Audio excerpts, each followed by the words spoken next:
Being independent is the best thing you can do for yourself. Yeah. Rather than waiting for someone to pity you. Hii dunia and kwanza this economy, who has time to pity you? Yeah. And unagojea usaidizi hapa juu kona hii condition. Hapa anatoka nje. Rangi yako ndo, it's not contagious. So you can work anywhere. On Saturday, I'm inviting you all to come to celebrate World Vitiligo Day with us. This will be held at Ulinzi Sports Complex, starting from 8 a.m. till jioni, late night. We have full activity. Full activities. Yeah. So in the morning, we're going to have team building activities and some dances. And then we break for lunch. And then to engage Yoni to the fashion event and entertainment. So we'll have different entertainments, a few speeches here and there from different places or people. Yeah. And people will be enlightening us on different things. We're going to have a high fashion event. And because it's June, where we celebrate International World Albinism Day and now World Vitiligo Day, we'll be having models, a mashup for models. We'll be having models living with vitiligo and models living with albinism on the runway, showcasing the beauty. And for people living with vitiligo, they're going to showcase their art. And we are a walking muse. I keep on telling people we are a walking muse, and art should be your preference. So I would say if you are a working art, might as well as make an artist out of it. Yes. Hello and welcome back to another exciting. Is it welcome back to another exciting or welcome to an exciting episode of the This Dead podcast? I am your host, Alan Harbert. I am with, I was about to say a bandit. And I remember I was about to call Shalina a bandit, but she's not a bandit. Rather, she is a baddie. Yeah, because baddies are trending in this country. They have decided that they are going to take matters into their own hands. And we are with an amazing lady. She's going to be introducing herself. And we are back at it after a very long hiatus. Very long time. Yes, we were working on the International Albinism Awareness Day. We did we went for the Inclusive Africa Conference. We went for the Albinism International Awareness Day. And now we are back to business as usual. So you can engage with us on our socials. That is at Include360. Where is my Kamba wife? I'm looking for a Kamba wife so that we can finish that combo. Yeah, across the socials. That is Facebook, Instagram, Twitter, or X, or even on TikTok, Include360. Without further ado, let us hear from Jalene. Then we'll be honored to hear our guest and what we're going to be talking about today. You haven't told the people you've missed them. You haven't missed them? No, I Shalene, continue. I've missed you guys. Yes. And welcome back to another episode. Conversations are always lit, as per usual. Yeah. And we can't wait. Are always lit, like I was about to call ourselves the Liti Committee. Nikakumbuka hiyo iko patented. Now, to my immediate right, kindly introduce yourself. My name is Julie Nasuju, and I'm the chairperson of Real Patches Foundation. And I'm a model, a mother of four, A mother a of DJ. four. God damn! A mother, wow. God A damn! DJ, an Yeah. MC, Oko kila kitu. all those titles, and an actor. And an actor. Okay, Royal Patches. Take it away. Let's start from the royal patches. Uh-huh. What is royal patches? Royal patches, the meaning of royal patches, let me just start by that. First of all, I live with the skin condition called vitiligo. And in vitiligo is where we lose our melanin. As you're speaking, an intrusive joke came to my mind. Did you see the jokes that were thrown towards Isaac Moura when he was mentioning about... They were not funny. Yeah. I don't know why. Some of them are literally funny, and it puts in question the awareness and advocacy that we've been creating. And I'm wondering, what have we been talking to ourselves all this while? No, I think people just wait for you to mess up. Kidogo tu. Kidogo tu, Yeah, and that's it. Alafu You trend. mkumbuke waseme, wewe. Tulikuwa tumesahau lakini juu umesema. Let us put you in your place. Correct. All right. So vitiligo is whereby you lose your melanin in patches. In short, the places where I'm white, they are the cells that make it. That is the melanocytes. Okay. are what are weak or dead. The white patches are dead. Where they are a bit brownish kidogo, they are weak. And the other part I have melanin. So it's losing of melanin in patches. And why we came up with royal patches is because the color that stands in for awareness for people living with vitiligo is purple, and purple is royalty. And that's where royal came from. And then the patches, meaning vitiligo. Yes. Yes. You've explained about vitiligo, and I know there's not so much awareness about it. Yeah. You've spoken a little bit about it. Kindly expound, like, is there a causative agent, or it just happens?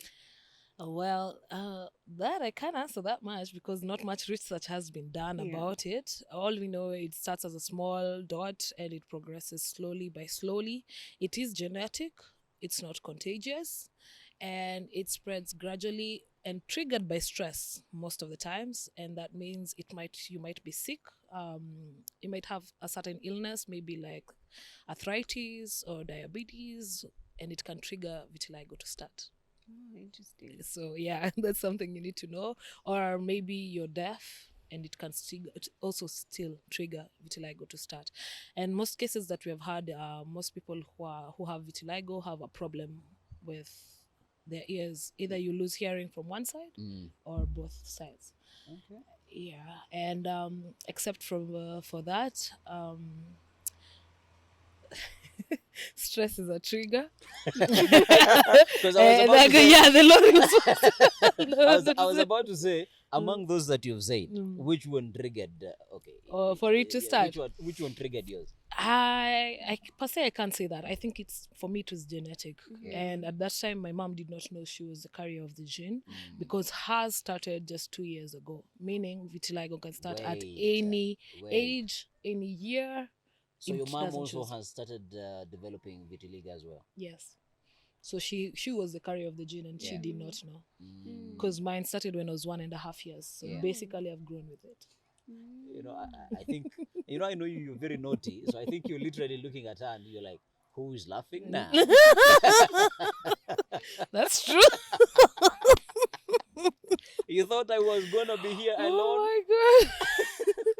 So paint a picture for us. How is home? And 1.5 years, that is a long time. That is a time enough for dad to realize, and they're like, no, I'm about to go get some milk and not come back.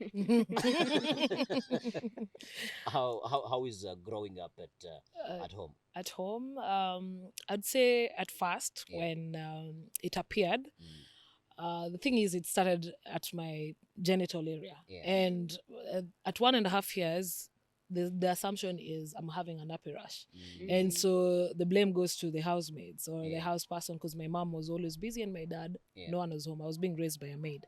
And when she would come home and then she would notice, because at night she's the one who's changing me, and she started noticing and started asking the house girls, are you letting my daughter stay with the napkins for long or the diapers for long, that she's burning? And then said no, and then she was fired. The first one was fired. Fired for being reckless. The second one, the third one, they were just, because it was progressing slowly by slowly. So she was thinking they're neglecting to take care of me. So at the age of 2 years is when my mom said, no, she's not seeing a difference, and she decided to go to the hospital. Going to the hospital, the first doctor told her that it's a nappy rash, and they gave her some creams for me to apply, and that's actually triggered it even to spread even more. And after spreading is when she decided to take me to another doctor slowly, and then the third one is when she was told to take me to a dermatologist. And when we landed at a dermatologist office is when they told them this is vitiligo, and that's where my journey began. And it spread because at that time I was given medication, but this medication kind of triggered it to spread even further, because now it started going to my fingertips, my ears, at the ears, my nose, my eyes, and my lips, and I'm my neck. interested to know, by the time your mom is getting the right diagnosis, how old are you? Around 2 years and 3 months. Okay. Because we've had people on this podcast who have told us if only the diagnosis was done early, probably would have probably would have not alleviated the condition, Yeah. but would have known how to manage the condition Yeah. from an early stage.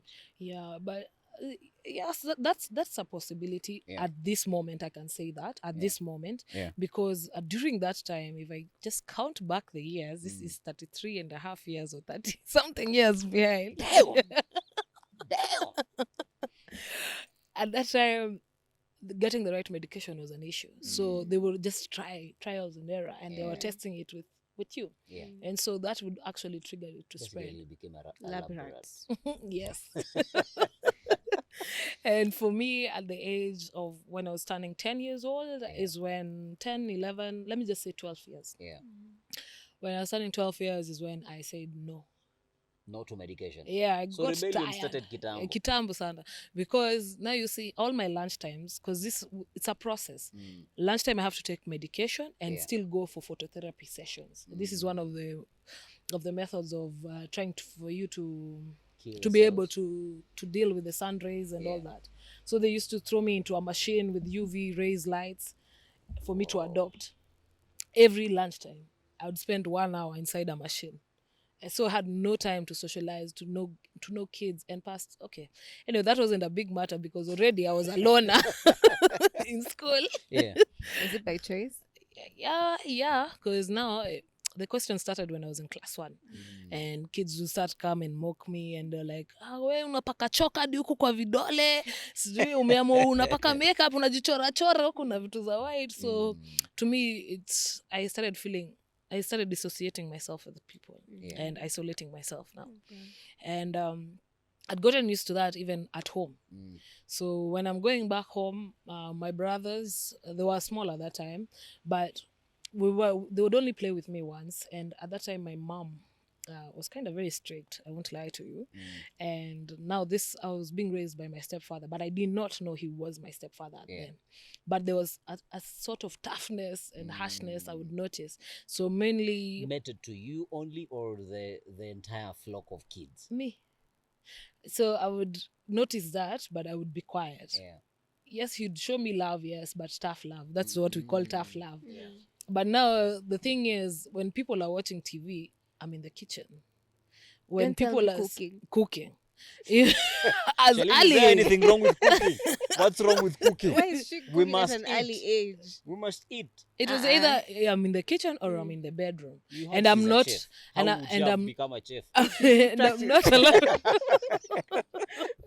And I'm not allowed to have fun with or have Yeah. conversations with the house girls. Yeah. So Even the house managers. yes, I was being told, no, you're not supposed to be close to them and all that. And to me, I used to feel bad. And then I started asking my mom why there are people like me. Yeah. And that's why Had my you seen them? rebellion. Had you seen? That's why my rebellion started. You're saying there are people like you. Had you seen them? No, for me, I wasn't counting about my skin condition, but Yeah. I was counting them as human beings like Oh, me. Yeah. And I'm like, why shouldn't I speak to them? And my mom was like, standards, we're not of the same class Yeah, and social class and all social of that. class and all that.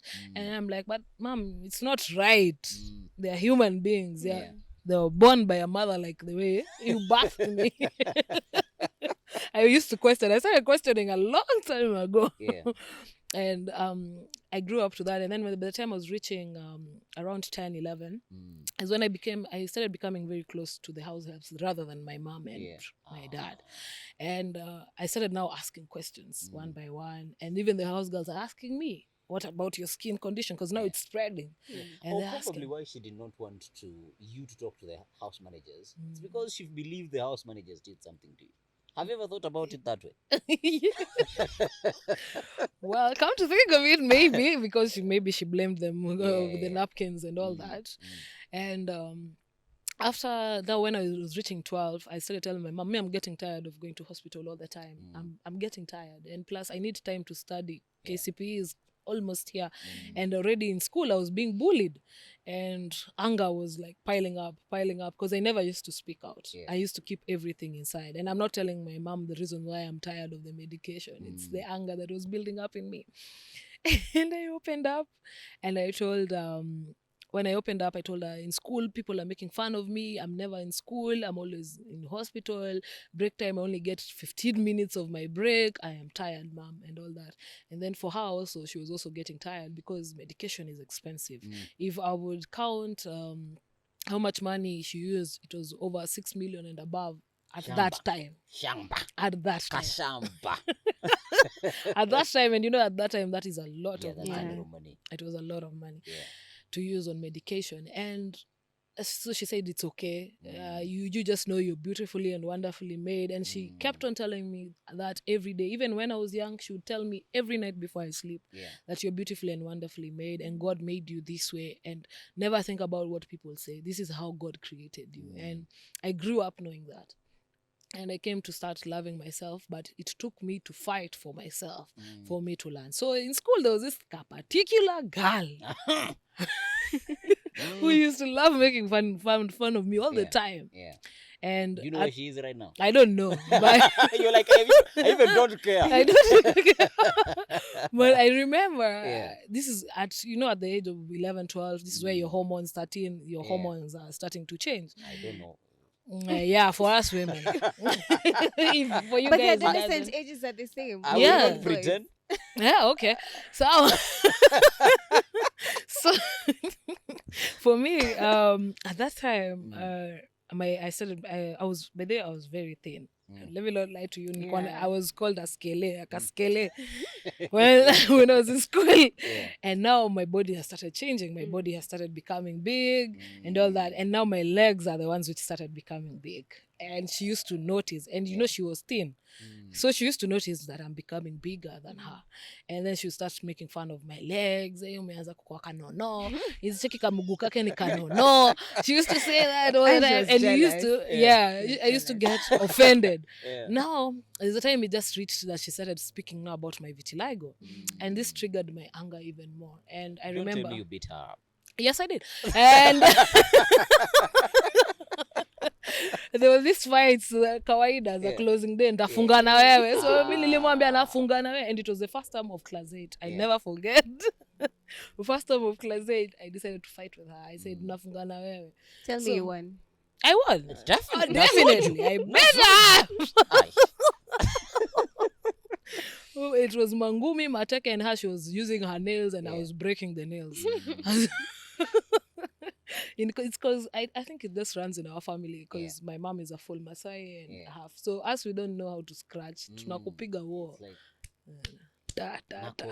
Nako. And the funny thing is that my mom was taking boxing classes, so already she has started showing me 1, 2, 3 moves. Sasa hiyo ndo nilitumia.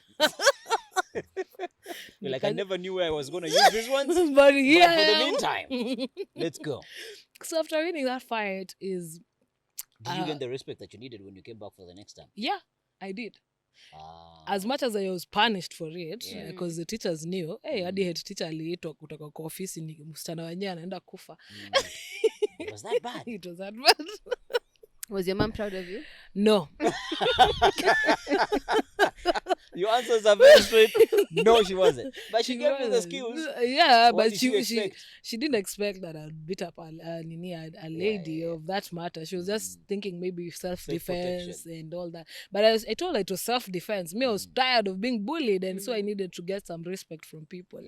Because, even in class, because people were used to this girl making fun of me, they were used to pulling chairs. These games of pulling chairs and then you fall down. Yeah. Now I was getting pissed off. You've reminded me. We never used to pull chairs, yeah? But you see the compass? Yeah, compass or pins. They dunga it in the desk. Alafu they unscrew it, and then the pin remains in the desk. Wait. Hey. I was still being put for the pins. The chat pins. They used to put it in my chair. And I'd come, maybe I'm in a hurry. Sit away! So I think these are the things that triggered my anger. And after fighting, I got my respect. After that day. Yeah. The next time you're coming back the next time, everyone was like, hi, uko kumbali, hi, ule. Achana na yeye. If anyone dared to put a comment, wow. Let's go back to home. Yeah, you said that you only used to play once with your brothers. Why? Well, I don't know. I think I just grew isolated to myself. Yeah. Because also for them, they didn't understand what was this. And they're being asked in school, why is your sister like So this? they try as much as possible also not to associate with it. Yeah. Well, okay, but they were loving. I can't say they were not loving. Yeah. They were loving, and yes, we used to talk. But I was a bully to them. Now because I was being bullied, I was bullying them. So I remember, I wouldn't lie, because I remember when we used to be given sausages on Sundays. You know, time nagojea, if they waste around, I pita with their sausage and I tell them, fanyeni venye mnataka. This might sound dark, but now I know how you got from skinny to what we're saying right now. Walikuwa nakula chakula ya wenyewe. I was eating my brother's food. Fast forward to high school, Fast forward to high school. Is this same situation in primary school, or this time round you are more self-aware and things are a little bit different? Now, consciously, I knew that I'm going to Form 1. And during this time, Form 1s were always like, either the shirts are stolen, skirts are stolen, sweaters are stolen. You're going back to zero. You have nothing. You have only one pair that you shinda with.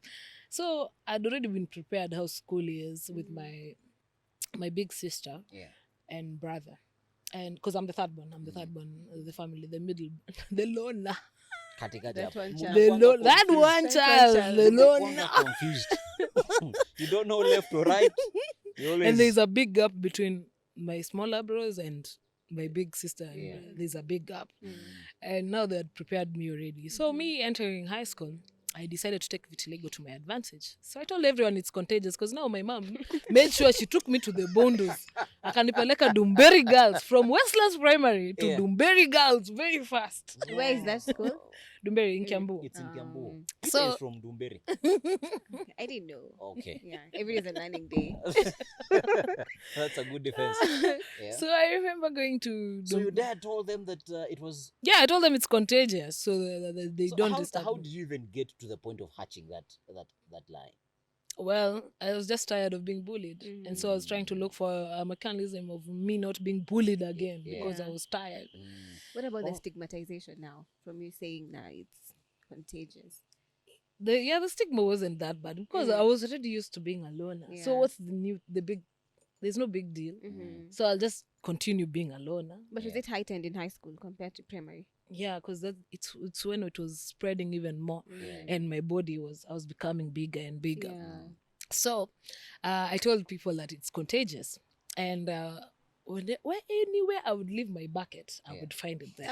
Anywhere I would leave my socks, I would find it there. Anywhere I would leave my sweater, my shirt, anything, I will find it there. So long as it's written Julie, I will find it there. Oh, that was smart. Now look at her agreeing with the sinister moves. So I did that. I only survived it only for 1 year, because now I'd already started creating friends, and people are like, "Wewe unatudanganya." Mbona when we borrow your biro, we don't get it, because people have started borrowing biros, my ruler and everything, because they're already their things have been stolen. So, So you're the supplier. So they came in to borrow from me. Yeah. So they noticed they're not getting sick and all that. And then now I started opening up, because now I was also interested into joining drama festival, musical festival, and into games. I used to be very flexible during those times. So We're not going to ask when. those times. Yeah. So I used to play handball, and I used to be the goalkeeper for handball and football, both. Yeah. And it was a choice. I really loved ball games very much. If I was to be asked, I would just be playing all the ball games around. So I was more of a co-curricular person than a book person. Books were not my friends at that time, but this time I'm like, well, this is when I know why it is important to read. But the good thing with my co-curricular activities, they led me to nationals. If it was musical festival, we reached up to a provincial level, almost nationals. We lost at the last minute to go to the national. When it came to handball, we reached the nationals, to a point that Ulinzi itself had come to ask for me to join the team, and it was that good. I was that good, and most of the high schoolers around, Akina Kanunga, boys, Kiambu, inaitangwaje Loreto Msungari, Yeah, all yeah. the schools that were around. Yeah. I used to say ule goalkeeper wa Dumberi anakuanga mwenda wazimu. They used to see me and fear. Yeah. I think it's because I got good eyes of seeing. I used to see very clearly. Yeah. When the ball is coming, I would see which direction is coming, and then I block it in a bad way. You know, you all are. You make persons with albinism look bad. You know Wait, why? I'm You sorry. know why? You know why? Because you guys people are are like, excited. niliona ule mwingine na kufana na anaona. Wewe mbona hauoni? But you know, this came with good eyesight, came with me especially being given carrot juice every day, because Yeah. they were being it told carrot works. juice will return my skin pigmentation back. But that wasn't working for Yeah, me. But it But kind of it sharpened maintained. another It art. sharpened the other art. Now my eyes see clearly. The only thing that affects me is like too much light. Yeah. Is when I'll start feeling pain in my eyes. But still, to see, I will see very far. Yeah. Yeah. So you advocate for carrots? Yeah. Okay. To have good eyesight, man. We'll start working on that. It's healthy. Now I was being told to take 8 glasses in a day. That was too much. Glasses. And you know, it gives you some sort of nausea when Mm. you take too much of it. Yeah. Okay. When you take so much carrots, you get Carrot juice. nauseated. That's interesting. What role did you play in creating awareness about your condition to At- those other schools? Or even at that particular time, you were like, me, I don't give a hoot. Me, I'm just here to have a good time. Imagine I was there. I wasn't like willing to share what vitiligo is. Me, myself, I was in my own cocoon already. Remember, I've already fallen into anxiety and depression. Yeah. And I'm in this cocoon. And I at that time, I didn't know I was depressed. Yeah. Because isolating yourself is entering a depression state. Yeah. You not wanting to associate with people is entering into a depression state. Yeah. That you're learning, you're being alone and you're being by yourself. So opening up to say that this is vitiligo, I had no time. So And you're like about fun, let's go for games, let's go to class. That's it. And the thing is, I used to just tell people, ni rangi yangu, it's my color. Nilitengenezwa hivyo mwachane na mimi. I was very aggressive at that time. I didn't want to be asked questions, so I used to put up a very stout face that I'm very serious so that people don't ask me questions. Yeah. And the time I knew about, this is in Form 2. Yeah. Like, I think Form 2 going to Form 3. Yes, we had gone for games, international games, and we were at a field like this, or in an open field, and I stayed directly to the sun the whole day. Yeah. And I got burnt by the sun. And I did not know that I need to cover up myself with sunscreen and all this. But after that, passing through that stage of me swelling, I got water blister, water was full here. Yeah. On my eyelids here, water, my lips were down. That's how bad it was. It was looking very bad. And after going to hospital and being removed the water and now going back to school. Yeah. Now the good part is I was being told I can wear hats, I can wear shades, I can wear sunscreen. So everyone used to That's call looking me cool. that chick. Yeah, the cool chick. Ule de wanashindanga na shades na kofia and all that. So I used to go out like that. Yeah. So even in games, people would notice me so easily. Mbona ule msichana na itikizangwa kuvalia shades, anakaa kama amevalia nguo za home. That was always the question that people would ask. And people would say, and kama she's been given special treatment. And some of them were jealous of me. Some would understand. But I was very good at games and all that. So they were like, no, we need we you. are willing to go all the way. All the way. We shall go all the way. Yeah. Yeah. Interesting. Now let's unpin from the rich uncle. So this is when I'm being told my rich uncle is your biological father. And at this point is also when my mom is telling me we are not going to be able to pay for you to continue with your school levels, where we have reached is high school, and that is what we can afford. Itabidi utoke uhustle, ujue kuhustle. And in my mind, You said I'm your mom like, is Masai? yes. Okay. Nothing wrong with Masai, but They're strict like that and very precise. Yeah. So, and they want you to toughen up. That I won't lie to you. Every Masai wants you to toughen up. They don't want to see tears in your face. And I remember I've always been that soft girl, but people see me as a tough person. You're tough, Nasuju. You're tough. Where is the softness? No worry, it is there. Probably the softness is from within, and from. So I remember at that time I'm wondering what am I going to do. So I after being told that, I kind of kept quiet first. I was just digesting stuff. And I started asking my mom after 3 days. I started asking my mom, so how can I meet my father since you guys are not paying for me college or university? And she's like, you going to look for your father, me going to look for your father will cause trouble between me and your stepfather. So this is not something to discuss. I was just telling you to keep it to your head. But, at that time, I want to know myself. Because yes, I know the side of my mom, but what of my real dad? Because I'm trying to connect with my stepfather nagonga mwamba. It's not working. Not working. So I want to meet my real dad. Was he the that problem? connection? Why would Your he be the stepfather? problem? She might have been the problem. I was trying to connect. Yeah. But my stepfather was more of a book smart person. He loved people who read. And me, Soma. You see? Yeah. It's not that I wasn't bright. I'm a good listener, but I'm not a person to sit down. I was very, how I passed my exams was I was listening to the teacher. Teacher akikosa kuongea ni hivyo, nimeflop. Because if I don't grasp what the teacher is teaching at that time, that's the end of it. Yeah. Me going until to read, to understand the story. So during preps, when everyone is trying to read, they are mastering stuff. Me, no, me I used to draw. I used to find myself drawing, thinking about stuff. I used just to be in my own world. Yeah. So at this time, after being told that, I kept quiet for some time. And then I went to look for a job in a supermarket before my results come out. And going to look for a job. Now, this was the toughest time of my life. Yeah. Because going to look for a job in a supermarket, and the first thing you're being told, we cannot employ you. We don't even want to see your CV. We cannot employ you. And then I ask why. Because me, I was that inquisitive. Yeah. Why? At least tell me what I've done wrong so that I don't repeat it somewhere else. And they're like, no, it's the way you look. You're going to infect the customers. And then I remembered my lie in high school. And now it's happening to me in reality. It's coming back to you.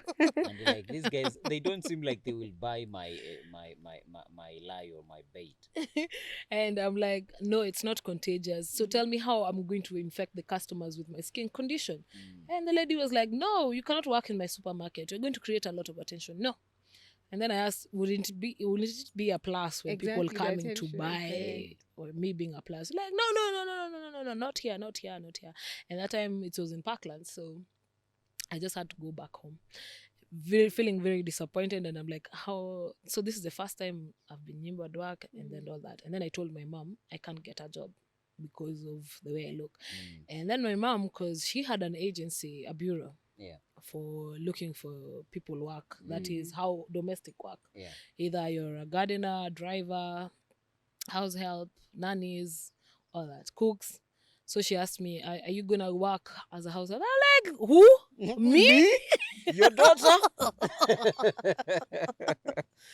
I was like, and then I told her, try. Yeah. I want to see you. Just try. You see. So you dared your mother? Yeah, I told her to try because she wouldn't have understood the situation I'm in unless she went through it. Yeah. So I told her, try. So the first place she took me, the lady was like, And when she was asked, but she can be able to do everything. I've trained her myself. She's my daughter. She knows everything. She knows how to cook, clean, everything she knows how to do. And then, no, we can't apply. I don't think my children will be okay with someone who looks like this. And now she faced the stigma herself. And after that, she was like, so people are refusing you because of the way you look. Don't worry, my daughter. It shall be all right. It shall be all right. Yeah. And she decided to now look for a job somewhere else for me. And she took me to a law firm. Hey. My aunt's law firm. But the job she gave me, the job I was given was just filing. Filing was okay. And answering phone calls. That was... Nobody knows how you look. Yes. Answering phone calls and filing stuff. That is okay. That I can do. At least I wasn't being told to... to stand for people. But in the process, I was learning a lot in the law firm. Yeah. and I was getting to know much there. But at that time, I hadn't started thinking about my skin condition and everyone else. I was just thinking of me getting money so that he can be able to pay for my college, because I really wanted to do fashion and design. That was where my mind was. Fashion and design, and an extra co-curricular activity was to be a DJ. Both of those. That was what was in my They mind. give you that one, you're I'm you're good nice. for good for life. And I remember during that time, after I worked for a whole month, I decided to run away from home. What's the pay? Hmm? What's the pay at that particular time? It How was much around were you paid? 15K. 15? When is this? That's a lot of money. But it was a big law firm because we were just opposite Lumumba. So we were just it was a good law firm. Okay. So, and I don't want to disclose where, but It's okay. We understand. So you ran away from home. So I decided to run away from home, and being the cheeky girl that I was trying to look for attention. And so guess who I ran to? To the guy I was dating at that time. Because I was about to ask you. But at this particular time, because you spoke about hormones and everything, I'm like, Nasuju, you're not telling us something. So, because now there was a lot, I was being called names, because where he used to work, the ladies who he used to work with used to call me. Hey, we albino, nafikiri unaweza pata mwanaume kama huyu. All those words were there. They don't even know it's vitiligo. They're calling albino. You look like these guys, eh? And so that kind of affected me. And I was like, I started feeling low about myself, and my self-esteem went down. And this is the time my vitiligo spread. I became fully white. Fully so now white. that stress factor now played. Stress played. And I became fully white. My face was white, kabisa. My hands, everywhere, I turned white. And after going through that, it was a different story all this again. I remember living there and going back to my mom's. And now this is another picture again that I keep on going back to mom's. And now here comes the questions: what are you doing here? What are you planning your life? And all these things that happening. It wasn't a good picture. This one is a long story. Yeah, a very long one. Let us put a pin into it and sort of go back to now the story of vitiligo. Because even while we are having this conversation on Saturday, today is the 26th, 27th, on the 29th. On the 29th of June. Of June, we are celebrating International World Vitiligo Day. World Vitiligo Day. I was about to say International Albinism Wednesday. It's That's International World Vitiligo Day. And before we even talk about the day, and I understand we might be short of time, kindly take us through the journey of finally persons with vitiligo to be recognized, not only in Kenya, but also globally. So, coming to that point, I was just about that, because this is my turning point came from my father rejecting me. So when my father rejected me, I started thinking about all the other people who are like me and are going through the same incidences I've gone through all my life. And every stage I have had experience. Whether when I was a child, there's an experience I went through. As a teenager, there's an experience I've gone through. Looking for work, there's an experience. Relationship, I have an experience in it. I've gone through all these stages, and I asked myself, who can be strong enough to go through all this and not have committed suicide? And at that time, it dawned on me that I need to do something different. There was something that had started creeping in me. And I was feeling I need to do something, because if my own father sees me this way, it's not right. And there's a wedding I went to, and during the wedding, I was seated just somewhere. And there's this photographer who was taking photos, and he took a photo of me. And after taking a photo is when he came to me and asked and told me, do you know you're photogenic? Have you ever looked at yourself under a photo? I was like, I don't even bother with these photos. I don't even want them. And so just look at the photo. Look at the photo very well. You sparkle in the photo. So I looked at the photo, And I was like, Yeah, oh, like, okay. you were also yeah, amazed. I was like, God damn. Okay, yeah. Me, I was like, okay, yeah. Mm. And then you told me, do this. Come to our studio. Yeah.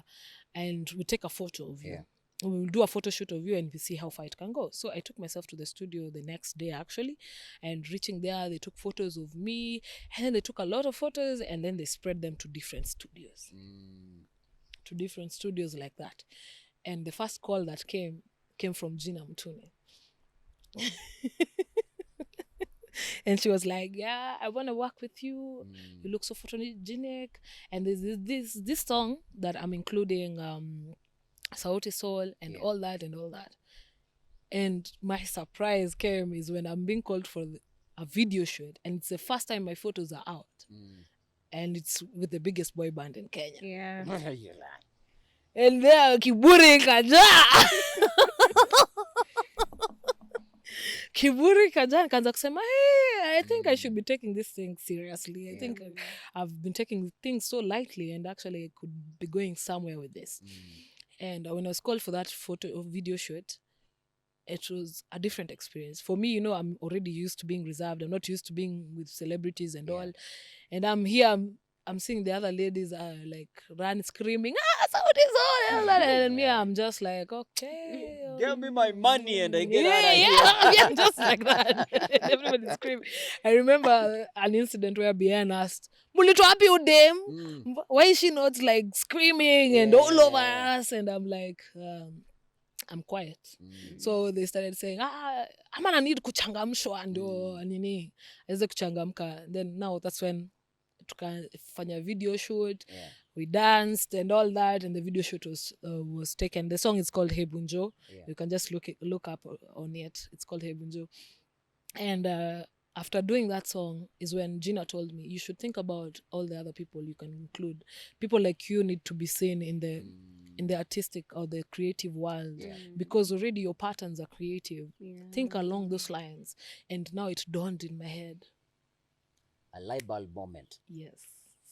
After that is when I started looking for people with vitiligo. Where can I get them?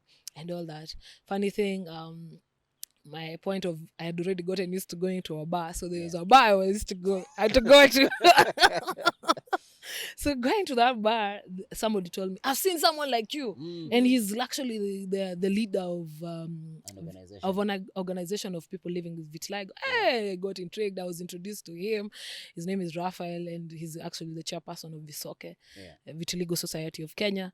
And that's how I entered into Vitiligo Society of Kenya. And me coming into Vitiligo Society of Kenya, the people there were reserved, down, just like you, depressed. But me, now I came with a lot of energy. Because now a light bulb has sparked, and I'm like, how can these people also enter the industry and be known that we exist? And how can we kill this stigma of people rejecting us and being put aside, that we are not supposed to be seen in some places? Why? And I was like, we need to be seen. We are the unique ones. To me, I was like, we are the unique ones. We need to be seen. Like Avengers, assemble. So after meeting with them, I was so excited that I'm not alone. And we started having meetings and all that, and we planned World Vitiligo Day back in 2016. And that was the first World Vitiligo Day that we did. Quite a journey. Quite a journey that you need to go through different people to even help you discover what you're supposed to be doing. Yeah, it has been a journey. And now, because of Visoke is a very good group, but I found people are reserved. And I was looking now for the Gen Zs. That's what's the name I would give. I was looking for those people who have energy like me. Time, like, where is the energy? I want the energy so that we can move forward and people can know us. People can be seen in music videos, in drama, in acting, and all these things. And at that time, after World Vitiligo Day is when I started contemplating and thinking and asking them, is this the only event you guys have? And that. And then we met up with someone called Suki. Suki is a makeup artist, one of the best makeup artists in Kenya. And meeting Suki, decided to do a campaign for us, for people living with vitiligo. The campaign was called Purple Love. And this was another experience for me, because he organized a photo studio, photos. He called makeup artists, hair artists. He called everyone. And we did such an amazing photo shoot that went worldwide. And this is what marked me around the world as a model representing vitiligo in Kenya. Yeah. And after that photo shoot, it also sparked another bulb in me. I was like, we need more models. It can't just be me and Tom. We need more models. We need to be out there and all that. And this is where Royal Patches started in 2017. So now Royal Patches? Royal Patches now becomes the vehicle to drive. Yes, events. Yeah. It's more of a team that we came together just to drive the agenda of people being inclusive in different departments, especially the creative department, where we are being seen. Yeah. When you look back, and this might be a more technical question, what would you say are, because we live in a world that is created the way it is, and there isn't much that we can do about it. And they would ask, okay, you being you, what are the biggest challenges that you go through as a person? That is a question that okay, often they don't ask me, but they ask other persons with albinism. So if somebody asks you a question, you as a person with vitiligo, or as a person who represents other people with vitiligo, what would you say are the challenges that they go through on a daily, except the stigmatization and discrimination that we have vividly spoken about thus far? I think that is the most. And the other thing is you stigmatizing yourself. You as a person. How do you see yourself? Do you see as someone who needs to be important. Do you see someone who needs to be pitied, that you need to look down when you're walking? Do you need to look down, or do you need to look forward? Look at these people direct in their eyes and let them know that this is how you were created. So if you feel ashamed of how you were created, what will you be able to achieve? I think the biggest challenge is self-stigmatization. Because you're getting out of the house and living every day. I know, I'm sure you go through that yourself, Alan, where everybody stares at you at the road. Now imagine, yeah, we huwaoni, but sasa sisi tunaona. Sisi wenye tuko na vitiligo, macho zetu ni sawa. Tunawaona how they are staring at us, how they are looking at us, the facial reactions and all that. Especially if you're a person who looks at people directly. But if you're someone who's looking reserved, always your head is down, you will not notice. But the stigma will be there, because when you put up your head like this, you'll just meet with a face looking at you. And now this is where you self-stigmatize yourself and you feel like you're a nobody. And also going to look for jobs, and then you're given a bad comment, or you're just passing the streets, unasikia tu mama mdaku tu hapo kwa soko ameanza kusema, huyo aliiba bwana wenyewe akamwagilia acid.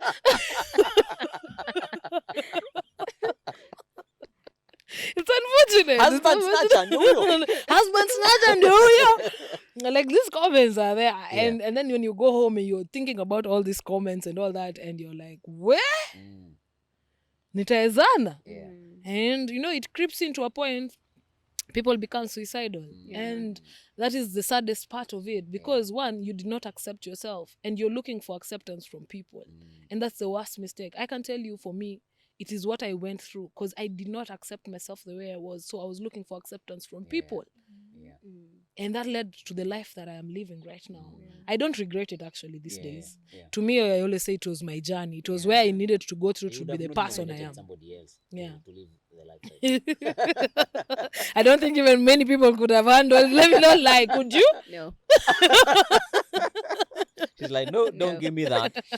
So basically, that was it. And it's really sad that I find people with vitiligo tend to cocoon themselves and think that they are ugly. My question to people living with vitiligo would be, when you look at yourself, don't you see the patterns? Don't you see the patterns? I can give you an example. For me, here I have an Africa. Africa imejichora vizuri. Yenyewe. The patterns are formed up to me getting a pattern for a map for Africa. Here Kenya was forming. Nikaamua. I just decided just to put the shield there, just to remember. Like, the patterns zina form as much as they're changing. You imagine your patterns are changing from time to time. How unique are you? That 2 years from now you can be a mzungu. 2 years from now you're dark. 2 years uko na rangi zote mbili. Like, hiki tu ni interesting. The chameleon itself. So I will imagine you're that unique human being living in this world. How the beauty of it. what can you achieve with Yeah. it? Hiyo tu ndo swali nimeuliza. Why should you feel down about yourself? Yet you should be feeling unique and you should stand out. Always try and stand out. Me, I stand out in my clothing, everything. Yeah. Because already the they will hair. still stare at me. Even my hair. They will still stare at me because of my skin. Yeah. So let me make it worth it. Yeah. So you make the stare worthwhile. Yes. Let me make it. Amazing. Let me make the stays Amazing. worthwhile. As we're winding this up, I don't know if Charlene, you have any other questions, but my questions, or my second last question would be, even throughout the entire conversation, you've dropped some nuggets of how people can bring themselves out there from or come out of the cocoon. But now, explicitly, ebu sum them up and say, you as a person with vitiligo, this is what you can do for you to be able to sort of break loose and come out of that cocoon. Okay.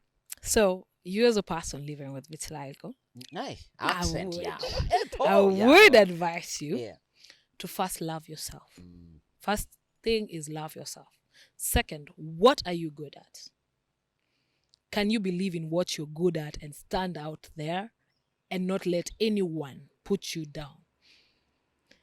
Listening to the words of people is what brings you down. But you believing in yourself, in your dreams, and what you are able to achieve can make you become the person you are, and very confident. Because for me, if it wasn't for my talents, I wouldn't be here. My talents are the ones that brought me out, made me leave my cocoon, and also my kids. They are my reminder every day why you need to wake up. Amuka! Toka nje! Tafuta pesa! And you take care of your family. Meaning, you don't have to be dependent on someone. You need just to believe in yourself and be independent. Juu uko na mkono, uko na mguu. Kitu inakusumbua ni watu venye wanasema. That should not be a reason. There are people who can't be able to leave the bed. There are people who, I don't discriminate people who are the PWDs, those who are in clutches and wheelchairs. But you have walking legs and you have hands. And the only thing is your color. Your color is what is making you feel down about yourself. It's so sad that you're thinking of yourself that unafaa kuhurumiwa juu kwa hivi. Hapana. Ufai kutoka kwa nyumba, wacha wakuone. Karibu anakuja na nyaunyo. Now I'm starting to see that tough love from your mother. It's coming out. Toka wakuone na ukwe independent. Being independent is the best thing you can do for yourself. Rather than waiting for someone to pity you. Hii dunia and kwanza this economy, who has time to pity you? And unagojea usaidizi hapa juu kona hii condition. Hapa anatoka nje. Rangi yako ndo. It's not contagious. So you can work anywhere. And that's why I'm saying, believing in yourself and in your talents and who you are and who you're meant to be. Mi kwanza mi wambia mtu, first find out what is your purpose in this earth. Once you get to know that, trust you me, utakonka vitu mingi sana. Words of people will never affect you. God damn. Words of people will never affect you. Charlene, I'm inclined to give you a last call before she tells us what's happening on Saturday. Okay. I have a friend who attended a vitiligo event some time back. And he came back and told me those people are working art. Yes. So I would say if you are a working art, might as well as make an artist out of it. Yes. Yeah. So this hiatus is very important. You can't Charlene into a poet. No, more poetic. I was More a poet So quickly, tell us about the event on Saturday. Yeah. So on Saturday, I'm inviting you all to come to celebrate World Vitiligo Day with us. This will be held at Ulinzi Sports Complex, starting from 8 a.m. till jioni, late night. We have full activity. Full activities. So in the morning, we're going to have team building activities and some dances. And then we break for lunch. And then to engage jioni to the fashion event and entertainment. So we'll have different entertainments, a few speeches here and there from different places or people. And people will be enlightening us on different things, financially, PWDs. Kuja na reject finance bill. You're you're about to say, Serekali is watching. Serekali is watching. You too. And we have have a high fashion event, and because it's June, where we celebrate International World Albinism Day and now World Vitiligo Day. We'll be having models, a mashup for models. We'll be having models living with vitiligo and models living with albinism on the runway, showcasing the beauty. And for people living with vitiligo, they're going to showcase their art. And we are a walking muse. I keep on telling people we are a walking muse, and art should be your preference. Amazing. I thought you were going to say, and yours truly, Alan Herbert, will be emceeing. I'm still saying. Well, ngojeni malize.